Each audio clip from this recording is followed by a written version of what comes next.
아버지, 제발 그만해요. 이제 정말 창피해서 못 살겠어요. 새벽 4시 30분 서울 강북구의 작은 골목길에서 리어카 바퀴 굴러가는 소리가 조용히 울려 퍼진다. 이철수 할아버지는 오늘도 어김없이 일어나 낡은 작업복을 입고 거리로 나선다. 73세의 그에게 새벽 공기는 차갑지만 마음만은 따뜻하다.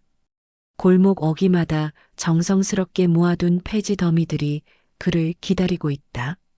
할아버지의 거친 손이 골판지를 하나씩 차곡차곡 쌓아 올릴 때마다 그 안에는 누군가를 향한 마음이 함께 쌓여간다. 동네 할머니들이 창문을 열고 반갑게 손을 흔들면 그는 구부정한 허리를 펴고 환하게 웃어 보인다. 하지만 집에서는 다른 이야기가 펼쳐진다. 대기업 부장으로 승진한 딸 은주는 아버지의 이런 모습이 견딜 수 없다. 동료들 앞에서 아버지 직업을 물어볼 때마다 가슴이 철렁 내려앉는다. 성공가도를 달려온 그녀에게 폐지 줍는 아버지는 감추고 싶은 부끄러운 비밀이 되어버렸다.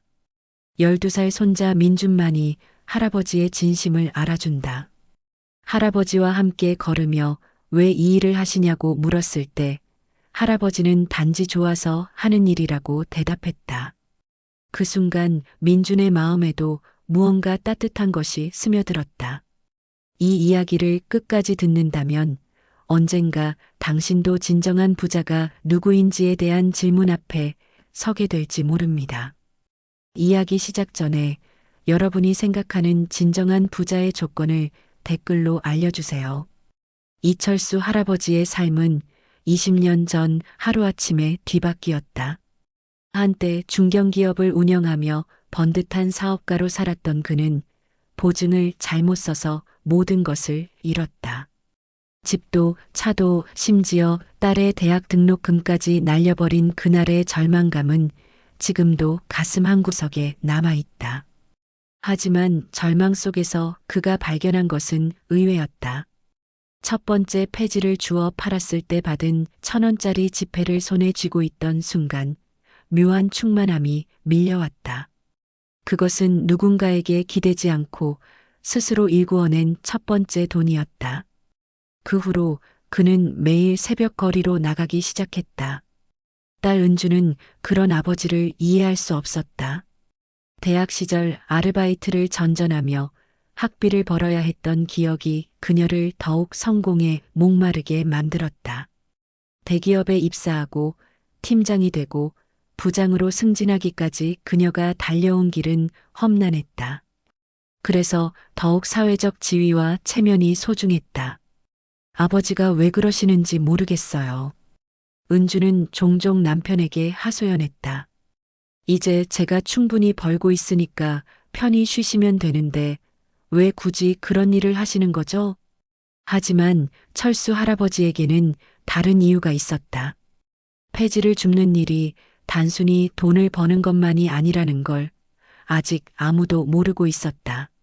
매달 통장에 들어오는 10몇만 원은 그에게 특별한 의미였다. 그 돈으로 할 수 있는 일이 있었기 때문이다.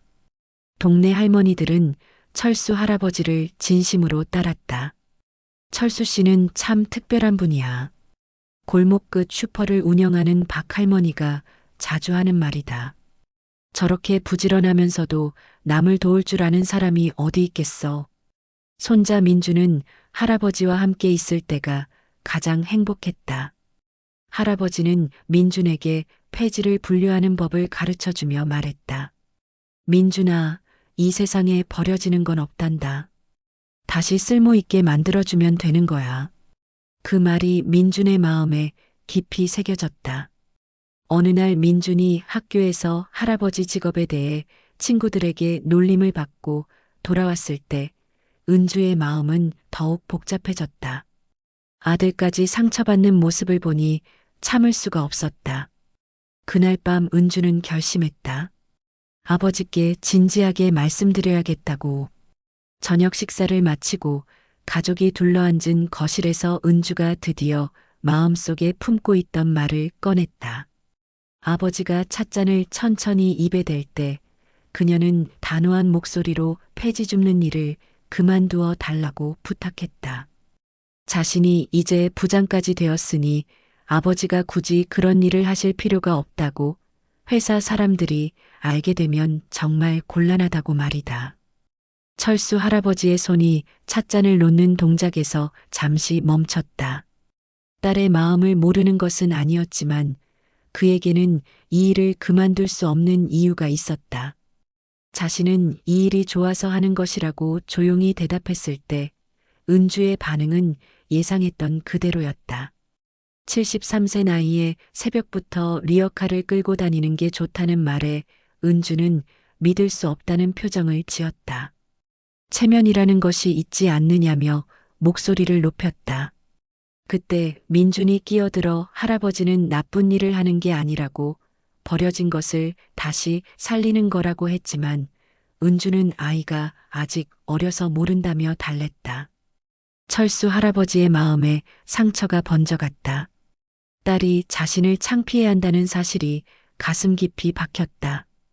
은주 역시 회사에서 살아남으려고 얼마나 힘든지 동료들 앞에서 아버지 직업 이야기가 나올 때마다 얼마나 괴로운지 토로했다. 할아버지는 천천히 자리에서 일어나며 생각해 보겠다고 말했지만 그의 목소리는 이미 떨리고 있었다. 20년 전 사업 실패로 딸에게 고생을 시켰던 기억이 다시 밀려왔다. 그때도 딸은 아버지 때문에 상처받았고 지금도 여전히 아버지 때문에 힘들어하고 있었다. 그날 밤 철수 할아버지는 잠을 이루지 못했다. 새벽 4시가 되어도 평소처럼 일어나지 않았다. 리어카는 집 앞에 그대로 세워져 있었고 동네 할머니들이 궁금해하며 창문을 내다보기 시작했다. 이틀째가 되자 민준이 학교에서 돌아와 할아버지를 찾았다. 오늘도 나가지 않느냐고, 아프신 것은 아니냐고 걱정스러운 눈빛으로 물어보는 손자를 보며 철수 할아버지는 가슴이 미어지는 것을 느꼈다. 딸과 손자 사이에서 그는 어떤 선택을 해야 할지 몰랐다. 셋째 날 저녁 철수 할아버지는 작은 가방 하나만 들고 집을 나섰다. 잠깐 어디 좀 다녀오겠다는 말만 남기고 말이다. 은주는 그제야 일이 심각해졌다는 것을 깨달았다. 아버지가 정말로 상처받으신 것 같았다. 하지만 여전히 자신의 선택이 옳다고 생각했다. 아버지를 위해서라도 더 나은 길을 찾아드려야 한다고 믿었다. 사흘째 밤이 되어도 철수 할아버지는 돌아오지 않았다. 은주는 처음으로 불안함을 느끼기 시작했다. 평생 집을 비운 적이 없던 아버지가 이렇게 오래 나가 계실 리 없었다. 혹시 어디서 무슨 일이라도 생긴 것은 아닐까? 민주는 할아버지가 없는 집에서 밥맛을 잃었다. 학교에서 돌아와서도 자꾸 대문 쪽을 돌아보며 할아버지를 기다렸다. 밤마다 할아버지와 함께 보던 뉴스 시간이 되면 텅 빈 소파를 바라보며 눈물을 글썽였다. 할아버지 어디 계실까요? 민준이 엄마에게 물었을 때 은주는 대답할 수 없었다. 자신이 너무 심하게 말한 것은 아닐까 하는 후회가 밀려왔지만 여전히 자신의 판단이 틀렸다고는 생각하지 않았다. 나흘째 되던 날 민주는 혼자서 할아버지를 찾아 나섰다. 동네 구석구석을 헤매며 할아버지의 흔적을 찾았다. 평소 할아버지가 폐지를 주우러 다니던 골목들, 쉬어가던 공원 벤치, 자주 들르던 슈퍼까지 모두 찾아다녔다. 민준아, 할아버지 못 봤니? 박 할머니가 걱정스럽게 물어보았다. 철수 씨가 며칠째 안 보이시더라. 무슨 일 있는 거 아니야? 민주는 그제야 울음을 터뜨렸다. 할아버지가 보고 싶다고, 왜 집에 안 오시는지 모르겠다고 엉엉 울었다. 동네 할머니들이 하나둘 모여들어 민준을 달래주었지만 아이의 마음은 쉽게 달래지지 않았다. 그날 저녁 은주는 처음으로 아버지를 직접 찾아 나섰다. 회사 일을 일찍 마치고 아버지가 계실 만한 곳들을 돌아다녔다. 지하철역 근처, 복지관, 경로당까지 찾아다녔지만 아버지의 모습은 보이지 않았다. 해가 질 무렵 은주는 우연히 한 건물 앞에서 익숙한 뒷모습을 발견했다. 낡은 작업복을 입고 무거운 봉투를 들고 있는 아버지의 모습이었다. 그런데 이상했다. 아버지가 서 있는 곳은 장학재단이었다. 은주는 조심스럽게 뒤쪽에 숨어서 아버지의 행동을 지켜봤다. 철수 할아버지는 주머니에서 두툼한 봉투를 꺼내 재단 직원에게 건넸다. 그 봉투 안에는 돈이 들어있는 것 같았다. 그것도 상당한 액수로 보였다. 재단 사무국장이 나와서 할아버지와 악수를 나누며 깊이 고개를 숙여 인사했다. 마치 귀한 손님을 대하는 것처럼 정중한 모습이었다. 은주는 믿을 수 없었다. 폐지 줍는 아버지가 왜 장학재단에서 그런 대접을 받고 계시는 걸까?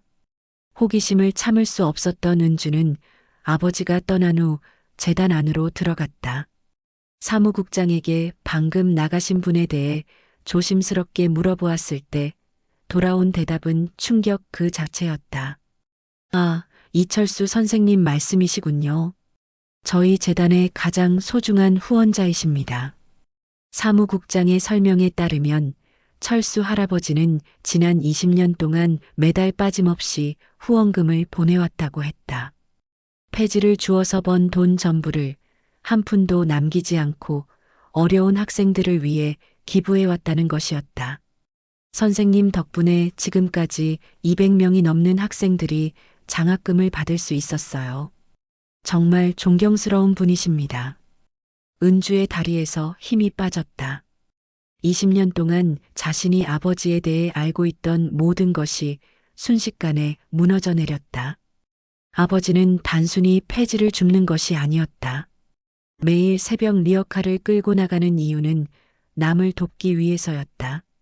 그동안 자신이 아버지를 얼마나 오해하고 있었는지, 얼마나 상처를 드렸는지 깨달은 순간 은주의 눈에서 뜨거운 눈물이 흘러내렸다. 진짜 창피해해야 할 사람은 아버지가 아니라 바로 자신이었다.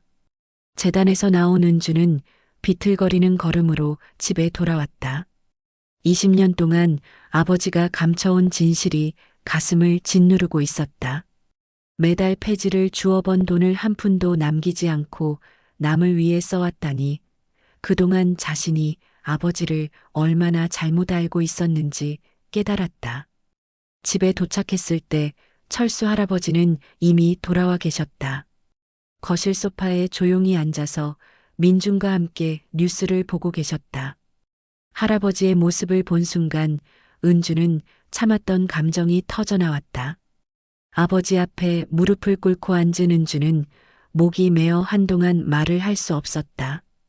그동안 아버지가 얼마나 고귀한 일을 해오셨는지, 자신이 얼마나 어리석었는지 깨달았다고 떨리는 목소리로 말했다. 장학재단에서 들은 이야기를 전하며 진심으로 사과했다. 철수 할아버지는 딸의 머리를 조용히 쓰다듬었다.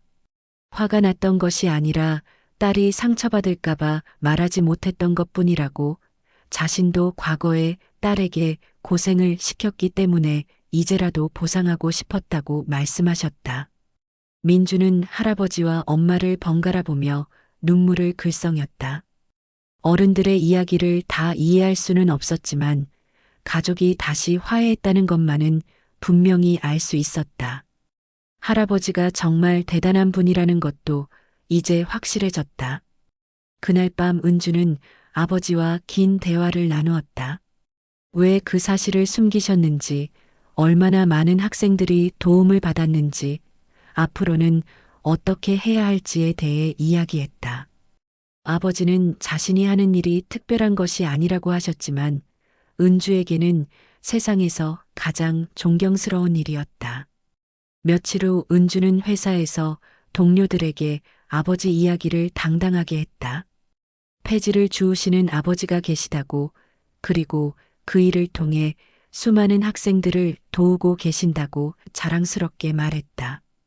동료들은 감동받았고 몇몇은 자신들도 후원에 동참하고 싶다고 했다. 은주는 이제 아버지와 함께 장학재단 일을 돕기로 했다. 자신의 수입 중 일부도 정기 후원하기로 결정했고 가끔씩 아버지와 함께 폐지 줍기에도 동참했다. 처음에는 어색했지만 아버지와 함께 걷는 새벽 골목길에서 진짜 보람이 무엇인지 배우게 되었다.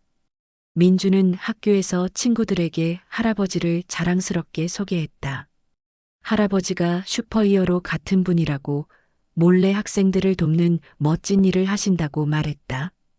친구들도 민준의 할아버지를 존경하게 되었고 더 이상 놀리는 일은 없었다.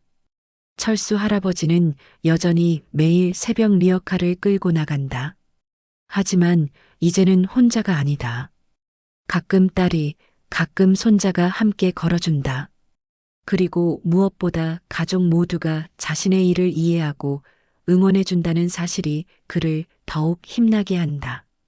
동네 할머니들은 이제 철순의 가족을 보며 부러워한다. 진짜 화목한 가족이 뭔지 보여주는 본보기라고 말이다.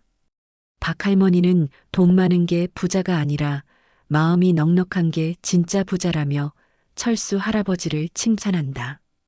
은주는 깨달았다. 진정한 성공은 남들에게 인정받는 것이 아니라 누군가를 도울 수 있는 능력을 갖는 것이라는 사실을, 그리고 자신에게는 그런 능력을 보여준 아버지가 계시다는 것이 세상에서 가장 큰 자랑거리라는 것을. 매일 아침 해가 뜨면 철수 할아버지의 리어카 소리가 골목에 울려 퍼진다.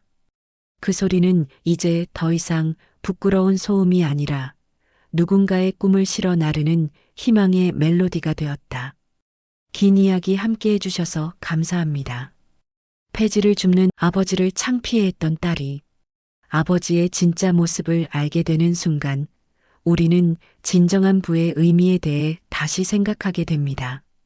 사회적 지위나 남들의 시선보다 더 소중한 것이 있다는 사실을 말이죠. 혹시 여러분도 겉모습만 보고 누군가를 판단했던 경험이 있나요? 아니면 정말 소중한 것을 놓치고 다른 것만 쫓아간 적은 없으신가요? 철수 할아버지처럼 묵묵히 선행을 실천하는 분들이 우리 주변에도 분명 계실 텐데 우리는 과연 그런 분들을 알아볼 수 있을까요? 당신이라면 은주의 입장에서 어떻게 했을 것 같나요? 그리고 진정한 부자란 어떤 사람이라고 생각하시는지 아래 댓글로 알려주세요. 여러분의 이야기도 누군가에게는 큰 감동이 될 수 있을 거예요.